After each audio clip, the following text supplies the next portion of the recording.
दोस्तों नमस्कार। सब कुछ ठीक नहीं है बीजेपी के भीतर, और बीजेपी के भीतर तमाम कद्दावर नेताओं को इसका एहसास हो चला है कि बीजेपी के भीतर सब कुछ ठीक नहीं है।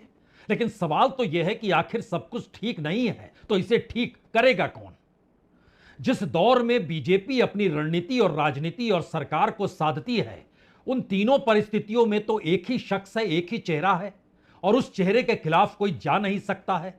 लेकिन बीजेपी के भीतर अगर सब कुछ ठीक नहीं है तो क्या वाकई बीजेपी को अब ऐसे अध्यक्ष की जरूरत है जिसके आश्रय सब कुछ ठीक हो जाए, और वो अध्यक्ष कम से कम दिल्ली की मर्जी पर ना टिका हो, यानी मोदी और अमित शाह इनकी मर्जी पर ना टिका हो। लेकिन दूसरी तरफ मोदी और अमित शाह की अपनी अपनी बिसात बहुत साफ बतलाती है कि राजनीतिक सफलता चुनावी सफलता और जीत से जुड़ी हुई है। लेकिन पहली बार सारे प्रयत्न करने के बावजूद भी यह सवाल जब बड़ा हो चुका है कि इससे पहले जो भी संस्थान सर्वे करती थी, 400 पार के नारे को कागजों पर उतारने की दिशा में वह बढ़ चुकी थी और उसकी पहचान अंतर्राष्ट्रीय तौर पर थी, जब वो डगमगा गई तो अब सर्वे शायद ऐसे संस्थानों से कराना होगा जो सही तस्वीर सामने रख सके। और सही तस्वीर हैरान करने वाली है बीजेपी के लिए। बीजेपी के लिए इसलिए हैरान करने वाली है यानी सफलता नहीं मिली तो संकट दिल्ली की सत्ता पर आएगा, यह हर कोई जानता है।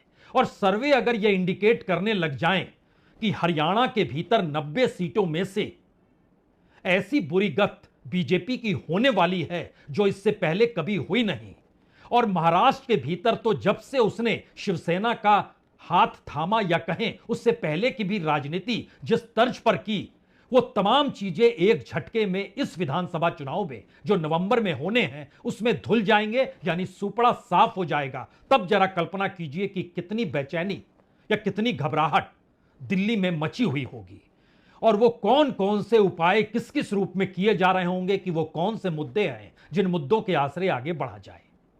यह इंटरनल सर्वे अपने आप में चौंकाने वाला तो हो सकता है, लेकिन चौंकाने से ज्यादा दिल्ली के भीतर उस ताजपोशी को लेकर सवालिया निशान खड़ा कर रहा है जो कि बीजेपी के अध्यक्ष की होनी है। और नागपुर के राजनीतिक गलियारों में यह चर्चा जोर पकड़ चुकी है। अगर यह परिस्थिति है और जो सर्वे है जो हम आपको बतलाएंगे, अगर इस आश्रय बीजेपी चल पड़ी है तो इसके मतलब बहुत साफ है, ना चेहरा चल रहा है, ना रणनीति ठीक है, ना सरकार की दिशा ठीक है, और ना ही उसके द्वारा उठाए गए मुद्दे पटरी पर हैं। सब कुछ आपके खिलाफ है। तो नागपुर से ही आने वाले उन संजय जोशी को क्या अध्यक्ष बना दिया जाए? यह नागपुर के गलियारों की चर्चा है जो दिल्ली तक पहुंची है। संजय जोशी मोदी और शाह की राजनीति में फिट बैठते नहीं हैं, बिल्कुल खिलाफ हैं, लेकिन संगठन को मथने में माहिर हैं। संगठन को मथते हैं तो बीजेपी एकजुट हो जाती है, इसका एहसास सरसंघ चालक तक को है। लेकिन आज अध्यक्ष का जिक्र नहीं करेंगे, उस पर फिर कभी बतलाएंगे। आज तो मौका उस रिपोर्ट को लेकर मची हड़कंप को लेकर है, जिसके बाद महाराष्ट्र के भीतर दर्जन भर नेताओं की नियुक्ति हो गई है कि आप इस क्षेत्र को देखेंगे, कौन मराठवाड़ा को देखेगा, कौन पश्चिम महाराष्ट्र को देखेगा, कौन नागपुर संभाग को देखेगा, कौन मुंबई को देखेगा। और इन्हीं परिस्थितियों के भीतर हरियाणा की दिशा में कदम बढ़ते बढ़ते आज जब मैनिफेस्टो जारी हुआ तो उसने भी संकेत दे दिए कि दरअसल 24 घंटे की मशक्कत के बाद इस मैनिफेस्टो को तैयार किया गया, या फिर कांग्रेस के मैनिफेस्टो का इंतजार करके उसके बाद इस मैनिफेस्टो को इस तर्ज पर रखा गया जिससे जनता को यह लगे कि दरअसल पहली बार बीजेपी सत्ता में आने का प्रयास कर रही है और एक मैनिफेस्टो सामने रख रही है, यानी बीते 10 वर्षों में उसने क्या किया क्या नहीं किया ये जनता वोटर भूल जाए। क्या यह संभव है? इस दौर में मुद्दों की तलाश करती हुई बीजेपी राजनीतिक तौर पर कितनी सक्रिय है? आप कह सकते हैं राहुल गांधी इसीलिए निशाने पर है, और राहुल गांधी के साथ पाकिस्तान को जोड़ना, आतंकवादियों को जोड़ना, ये तमाम परिस्थितियां मौजूदा वक्त में महाराष्ट्र और हरियाणा के, या कहें जम्मू कश्मीर के चुनाव को लेकर भी क्या एक नई ऐसी लकीर खींचने की कोशिश है जिसमें लोग भूल जाएं कि 10 बरस तक बीजेपी की सत्ता हरियाणा में रही तो उसने क्या किया। और खास तौर से 2019 के बाद जब एकनाथ शिंदे यानी शिवसेना को तोड़कर लाया गया और उसके बाद उन्हें मुख्यमंत्री बनाया गया, अपने ही सीएम को डिमोट करके डिप्टी सीएम बनाया गया, भ्रष्टाचार भ्रष्टाचार कहते हुए अजीत पवार को ले आया गया तो क्या राजनीतिक तौर पर महाराष्ट्र में जमीन बचेगी? जी नहीं। सर्वे का आकलन बहुत साफ है, जिले दर जिले, सीट दर सीट। और यह चौंकाने वाला इसलिए नहीं है क्योंकि दोनों राज्यों की परिस्थितियां बीजेपी के अनुकूल है नहीं। और इस दौर में नए नए रास्ते खोजने की शक्ल में खुद प्रधानमंत्री बढ़ चुके हैं। वो चाहते हैं कि इस देश के भीतर दोबारा से वह पुरानी पारंपरिक परिस्थितियां लौट आए। इसीलिए आज जब वो जम्मू कश्मीर में थे तो उन्होंने धारा 370 का जिक्र कांग्रेस और नेशनल कॉन्फ्रेंस से करते करते पाकिस्तान तक का कर दिया। इसको सिर्फ सुन लीजिए, यह मुद्दों के आसरे है। इसके बाद पोटली खुलेगी उस सर्वे की, और उस सर्वे के आसरे बीजेपी के उस तैयारी की जिसकी अपनी राजनीतिक जमीन इस दौर में गायब हो चली है।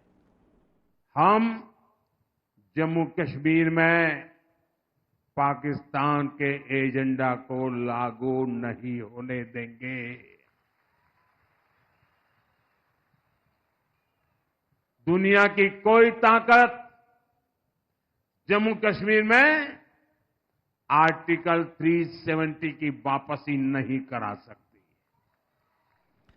दरअसल प्रधानमंत्री के भाषण के एक छोटे से हिस्से को सुनाने के पीछे सोच यही है कि दरअसल आने वाले वक्त में जब वो हरियाणा में चुनाव प्रचार कर रहे होंगे, कुरुक्षेत्र में एक बार कर चुके हैं, 5 रैलियां उन्हें और करनी है, और उसके बाद जब महाराष्ट्र में करेंगे तो यह एक लकीर समाज के भीतर खिंची जानी चाहिए जिसमें एक तरफ पाकिस्तान का जिक्र होना चाहिए, इस देश के मुसलमानों और हिंदुओं का जिक्र होना चाहिए। राजनीतिक तौर पर समाज के भीतर वोटों के ध्रुवीकरण की दिशा जो इससे पहले बनती चली आ गई, उसको दोबारा से जागृत कैसे किया जा सकता है, यह एक राजनीतिक प्रयोग है। तो क्या इस दौर में बीजेपी के पास कोई मुद्दा नहीं बचा है? उसके अपने कामकाज की उपलब्धियां नहीं बची है? राजनीतिक तौर पर उसने जो भी पहल जहां भी की, क्या उसके पास वाकई कुछ नहीं है? हमने शुरू में जिक्र किया कि क्या वाकई एजेंसी तक बदल दी गई है, तो एजेंसी बदल दी गई है और नए तरीके से जो इंटरनल सर्वे निकल कर आ रहा है, जिसकी जानकारी चंद और पत्रकारों को भी लगी, और एक अंग्रेजी अखबार के पत्रकार ने बड़े ही शालीनता के साथ बतलाया कि दरअसल बीजेपी के एक नेता खुद कैसे कह रहे हैं कि इस बार तो 50 सीट भी मिलनी मुश्किल हो जाएगी महाराष्ट्र के भीतर, जो पिछली बार 105 हुआ करती थी। तो इस सर्वे के भीतर का सच बहुत साफ है। इस सर्वे के भीतर मराठवाड़ा में बीजेपी का सुपड़ा साफ है। इस सर्वे के भीतर विदर्भ में बीजेपी हाफ है। इस सर्वे के भीतर पश्चिम और उत्तर महाराष्ट्र के भीतर जो सीटें हैं वो 15, 16, 17, इससे ज्यादा दोनों जगहों पर सीट पाने की स्थिति में बीजेपी आ नहीं पा रही है। यानी पश्चिम महाराष्ट्र और उत्तर महाराष्ट्र उतनी भी सीट नहीं पा रही है।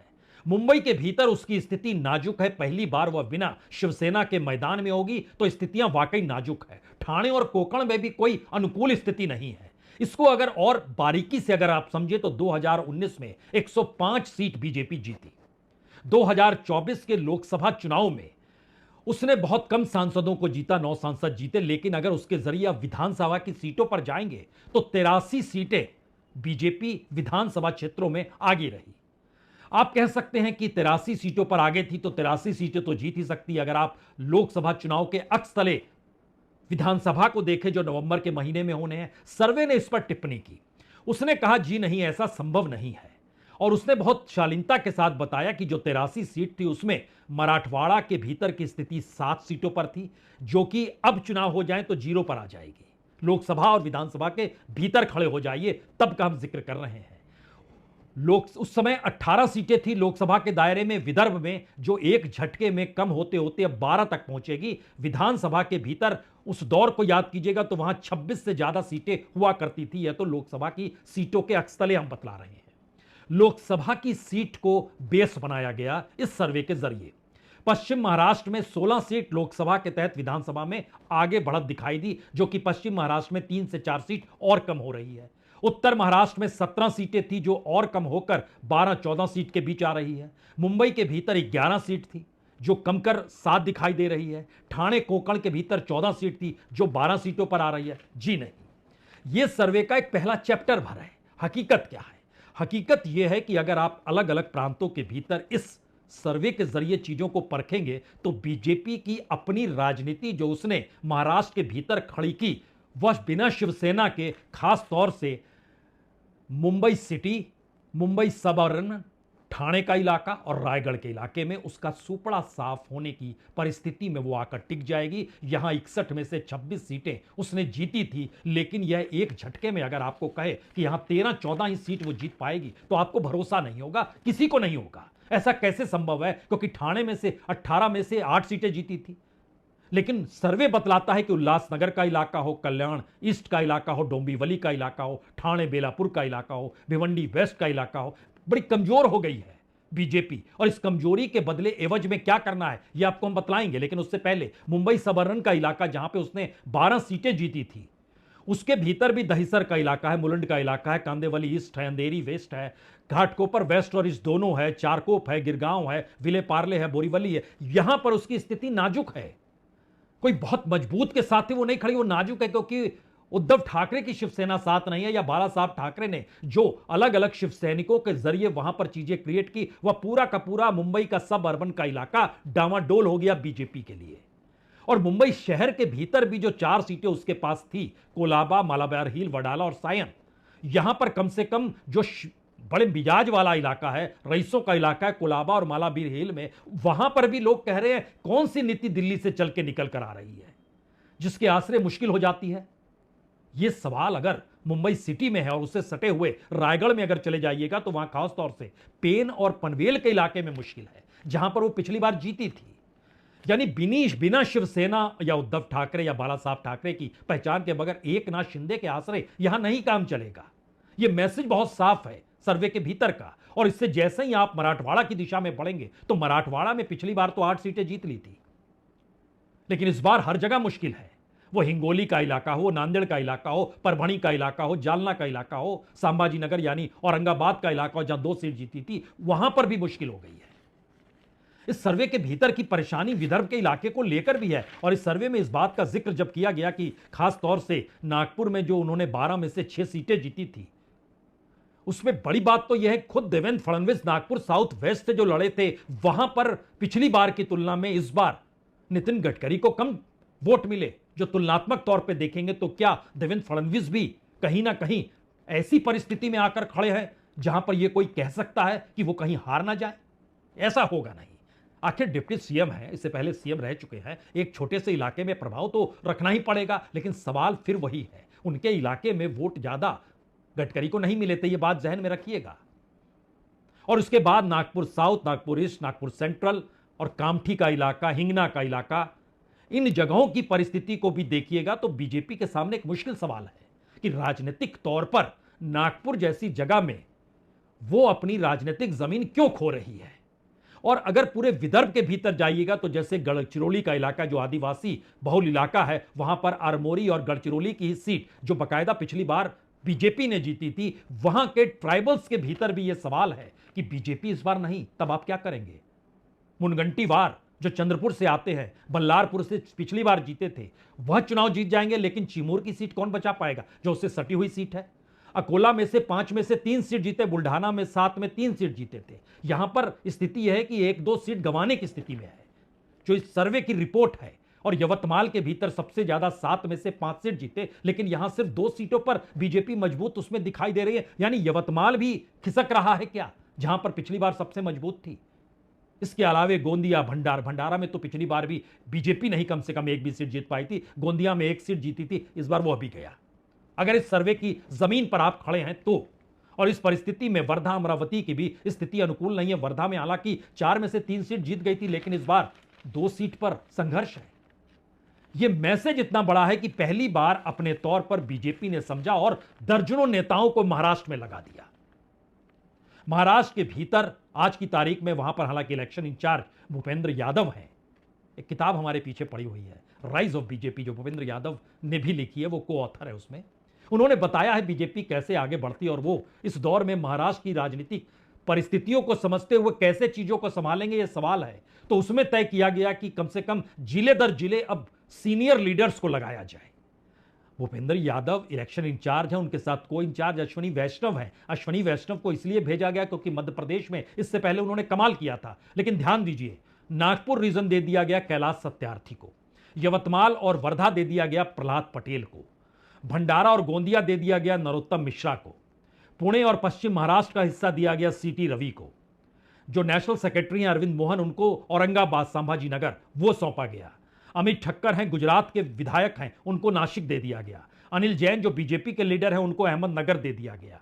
और एक स्ट्रेटजी बनाई गई कि दरअसल सीएम का चेहरा एक नहीं तीन है, फडणवीस नहीं है, एकनाथ शिंदे नहीं है, अजीत पवार नहीं है, तीनों ही हैं चेहरे। और इस रणनीति के तहत बनाइए, अन्यथा आपके पास 50 सीटें भी नहीं आएगी। और उसमें सर्वे में एक नोट बड़ा चौंकाने वाला है कि 105 विधायकों में से कम 70 एमएलएस को आप बदल डालिए, यानी बिल्कुल नए चेहरे के साथ आइए और बताइए कि यह वह बीजेपी है ही नहीं जो बीजेपी सत्ता में थी। ये तो बिल्कुल नई बीजेपी है। और यह भी समझ लीजिए इस दौर में कि अपने तौर पर बहुत कुछ गंवाया है बीजेपी ने। बरस दर बरस की परिस्थिति देखिएगा, 100 के पार हमेशा रही। इस बार हाफ सेंचुरी भी लगा पाएगी यह भी मुश्किल। और 70 से ज्यादा एमएलए अगर बदलेंगे तो क्या विद्रोह उठेगा? और जब बगावत होगी तो क्या वो विपक्ष में चले जाएंगे? 15 नेता इस दौर में एनसीपी में शामिल हो चुके हैं शरद पवार की मौजूदगी में। अलग अलग हिस्सों से, पश्चिम महाराष्ट्र खासतौर से बड़ा हिस्सा है। इस दौर की राजनीति क्या वाकई महाराष्ट्र और हरियाणा की डिगाने वाली है? क्योंकि महाराष्ट्र में तो अभी नवंबर में चुनाव होंगे, चुनाव हरियाणा में हो रहे हैं। और हरियाणा की राजनीतिक पहचान वहां के अग्निवीरों के जरिए भी है, यानी सेना में शामिल होने वाले युवाओं के जरिए भी है। और जरा कल्पना कीजिए, जो हरियाणा में सेना में शामिल होने वालों की संख्या 8, 9, 10 हजार होती थी, आज की तारीख में वो हर साल घटकर 700, 800, 850, 870 तक पहुंची है। यह स्थिति है। और जो ऐलान देश में नहीं कर पाए वो हरियाणा में किया जा रहा है इन्हीं अग्निवीरों को लेकर, जैसे खुद गृह मंत्री अमित शाह ने कहा, हरियाणा के एक भी अग्निवीर को वहां से अगर वापस आना पड़ता है तो नौकरी के बगैर का नहीं रहेगा। इसकी जिम्मेदारी भारतीय जनता पार्टी की है। हमारी टीम ने जानकारी दी कि दरअसल हरियाणा के भीतर अगर आप एवरेज निकालिएगा हर बरस सेना में कितने लोग जाते रहे हैं, तो वो एवरेज लगभग 5768 निकलता है।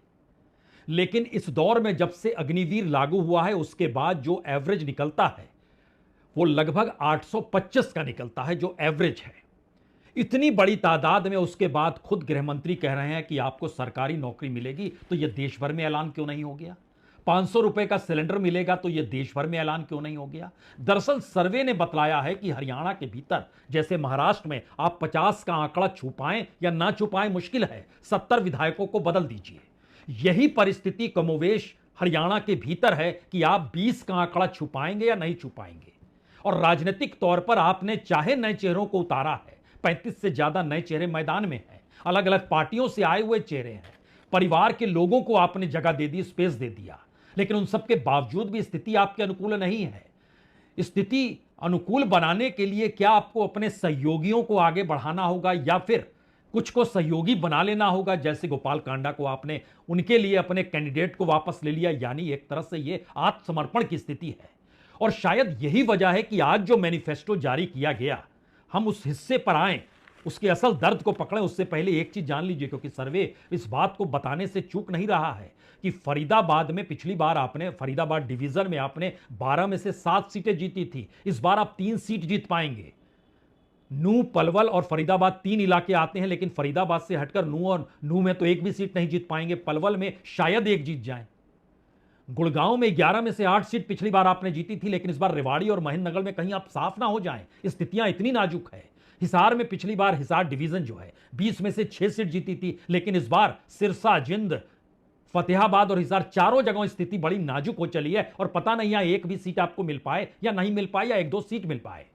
रोहतक में तो आपका सुपड़ा साहब पिछली बार भी हो गया था, इस बार भी हो जाएगा, क्योंकि चरखी दादरी, रोहतक, झज्जर और सोनीपत, भिवानी, इन जगहों पर लाज बचेगी तो वो भिवानी बचाएगी, बाकी जगहों पर मुश्किल है, आपके लिए बहुत मुश्किल है। करनाल के इलाके में जो करनाल, पानीपत, कैथल आता है, यहां पर भूल जाइए, किसी तरीके से पानीपत और कैथल में कुछ स्थिति बच सकती है, क्योंकि करनाल की 13 में से 7 सीटें पिछली बार जीते थे। इस बार यह आंकड़ा कम से कम रहेगा तो 2 रहेगा, ज्यादा से ज्यादा रहेगा तो 4 रहेगा।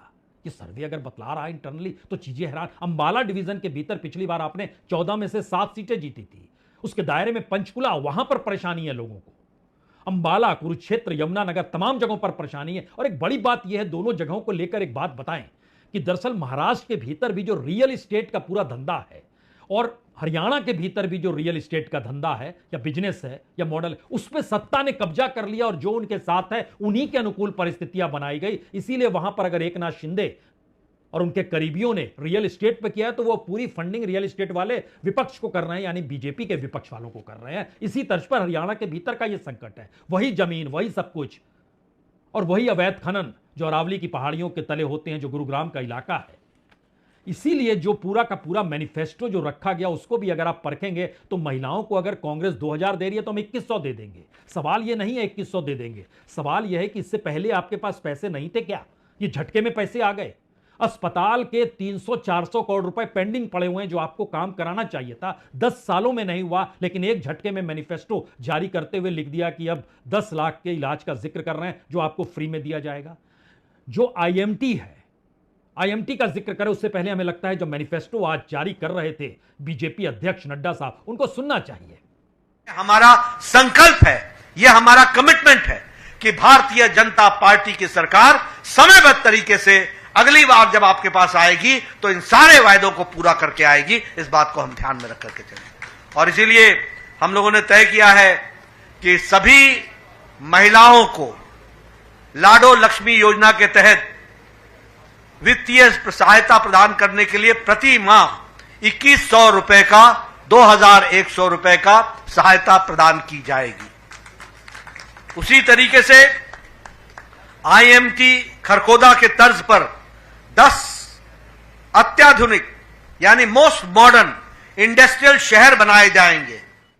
दरअसल आईएमटी खरखौंदा की तर्ज पर 10 इंडस्ट्रियल सिटी बनाने का जिक्र इस मैनिफेस्टो में किया गया, जिसका जिक्र बीजेपी के अध्यक्ष नड्डा साहब कर रहे थे और कहा गया कि 50,000 युवाओं को हर इंडस्ट्रियल क्षेत्र में नौकरी मिल जाएगी। लेकिन यह भी तो समझना होगा 10 बरस में एक भी आईएमटी क्यों नहीं डेवलप कर पाए? अब 10 औद्योगिक शहर कैसे बना देंगे? जो एमएसपी है वो कानून की शक्ल में नहीं है, लेकिन हम 24 उस पर दे देंगे। कानून नहीं रहेगा तो एमएसपी जो इस देश के भीतर चावल और गेहूं तक का है, उस एमएसपी पर क्या वाकई किसानों को कीमत मिलती है? नहीं मिलती है। उसको कानून बनाइएगा तभी मिलेगी। हरियाणा का किसान इसे नहीं समझेगा तो कौन समझेगा? लेकिन फिर भी बीजेपी जिक्र कर रही है। 2 लाख पद खाली पड़े और जानकर आपको हैरत नहीं होनी चाहिए, 2014 में जब सरकार आई थी बीजेपी की, उस वक्त 2,25,000 पद खाली थे और आज की तारीख में 2 लाख पद खाली पड़े हैं और उनको भरने का जिक्र कर दिया बीजेपी ने, हम दे देंगे। अब सवाल यह है कि इस दौर में सरकार मकान बनाने का जिक्र कर रही है। एक इंदिरा आवास योजना शुरू की गई थी, 100-100 गज के प्लॉट की अब स्कीम कांग्रेस ने शुरू की है, लेकिन इंदिरा आवास योजना को हरियाणा में बंद किया गया। इस दौर में आवास नहीं, लेकिन अब 5 लाख घरों का जिक्र हो रहा है। यह भी हैरत में मत आइए, कोई बड़ा अस्पताल इस दौर में हरियाणा में खुला नहीं है। लगभग 14,000 डॉक्टर कम है, 10,000 से ज्यादा नर्स और बाकी स्टाफ कम है, लेकिन इन सबके बावजूद भी हेल्थ सेक्टर को लेकर दावे हो रहे हैं। और सिलेंडर 500 रुपए में देंगे तो पूरे देश में क्यों नहीं देते हैं, जैसे अग्निवीर को लेकर आपने कहा। इसी तर्ज पर आइएगा तो एक भी रेलवे लाइन इस दौर में हरियाणा में बनी नहीं है। लेकिन बड़ी मुसीबत तो यह है कि जो क्रीमी लेयर था, जिसको लेकर विपक्ष एकजुट हुआ सुप्रीम कोर्ट के फैसले के बाद, उस क्रीमी लेयर का जो मापदंड 8 लाख था हरियाणा में, उसको कम किया गया, 6 लाख ले आया गया। कांग्रेस ने अपने मैनिफेस्टो में बढ़ा दिया और उसको 10 लाख कर दिया। अब कह रहे हैं कि हम अपने तौर पर चीजों को जिस तरीके से करेंगे उसमें पिछड़ों को पनाह देंगे। लेकिन ये सारे सवाल किस रूप में चलते हैं और खास तौर से युवाओं के सामने सिर्फ बेरोजगारी का संकट नहीं है। जानकर हैरत नहीं हो, जब 2014 में मेडिकल कॉलेज में जो फीस थी वो 1 लाख थी, आज वो 40 लाख है, यानी 40 गुना बढ़ गया। इस दौर में यूनिवर्सिटीज का जो फंड था वो बंद कर दिया गया। मुद्रा योजना का पैसा कहां जाता है कोई नहीं जानता है। तो ऐसे में युवाओं को जो आप पैसा देने का जिक्र कर रहे हैं उन सबका क्या होगा?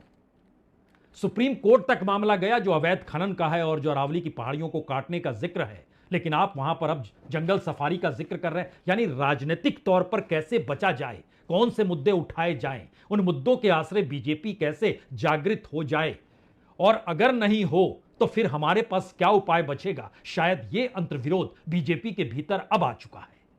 और इस अंतर्विरोध का कोई जवाब इसलिए नहीं है क्योंकि अलग अलग कंपनियों के जरिए जब आप सर्वे कराते हैं और जानकारी हासिल करते हैं और ये कहकर भेजते हैं कि असल तस्वीर बताना, और असल तस्वीर में हरियाणा में 90 में से 20 सीट जो पिछली बार 40 थी, यानी आधी हो गई। और यही स्थिति महाराष्ट्र के भीतर पिछली बार 288 में से 105 थे, इस बार वो 50 पर आ रहे हैं।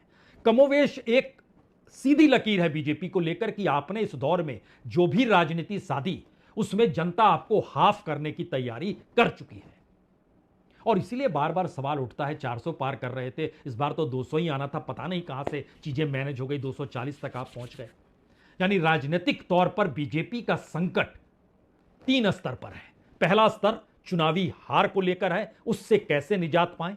दूसरा स्थिति, इस दौर में वो कौन सा मुद्दा है जिसको उठाएं और बीजेपी एक क्षण के लिए लगे कि हां उस धड़कन बाकी है। और तीसरी परिस्थिति है कि चुनावी हार की स्थिति के बाद जो बीजेपी जिन हाथों में अभी तक खेल रही है उन चेहरों का क्या होगा, उन नेताओं का क्या होगा, और क्या सिर्फ एक अदद बीजेपी का अध्यक्ष नया जो आएगा वो दिल्ली के इशारे पर नहीं होगा, उससे निदान हो जाएगा और वो नाम संजय जोशी का होगा।